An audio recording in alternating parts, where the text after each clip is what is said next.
Naam, assalamu alaikum wa rahmatullahi wa barakatuh. Amahoro y'Imana abane namwe. Alhamdulillahi rabbil alamin wa la aqibatu lil muttaqin wa la udwana illa 'ala adh-dhalimin.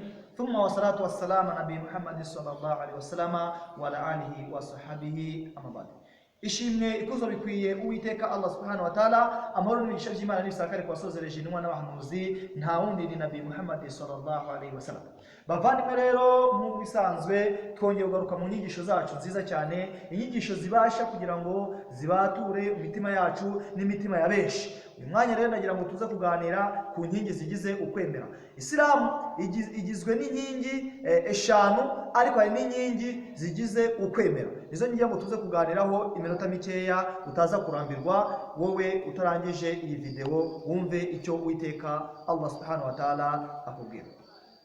Inkingi rero zigize ukwemera ni esheshatu. Iya mbere ni ukwemera Imana imwe rukumbi. Aha ni ukwemera Imana imwe rukumbi, mu gihe hari bamwe bafite kwemera izindi mana zitari Allah, ariko twebwe muri Islam ni ukwemera Imana imwe rukumbi.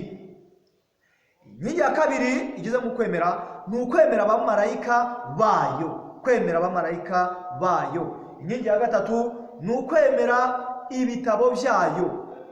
Inkingi ya kane ni ukwemera intumwa zayo. Inkingi ya gatanu ni ukwemera umunsi w'imperuka. Inkingi ya gatandatu ni ukwemera igeno, ibibi n'ibyiza ko bitangwa n'Uwiteka Allah subhanahu wa ta'ala. Ndagaruka gatoya rero ku nkingi ya gatatu, kwemera ibitabo byayo. Kwemera ibitabo byayo aha ngaha bishatse kuvuga iki? Imana yishuriye ibitabo ibiha zimwe mu ntumwa kugira ngo zizifashishe kuyobora abantu babyo, kugira kuyobora abantu babyo muri ibyo bihe. Ibyo bitabo nibyo ngira ngo tuganireho gakeya. Ibyo bitabo hari Tawurati. Iyi Tawurati yahawe Musa, Imana imuhe amahoro n'umugisha. Iyi Tawurati yahawe Musa. Iyi Zaburi yahawe Dawidi. Injili yahawe Isa. Quran yahawe intumwa y'Imana Muhammad sallallahu alaihi wasallam. Nicyo gitabo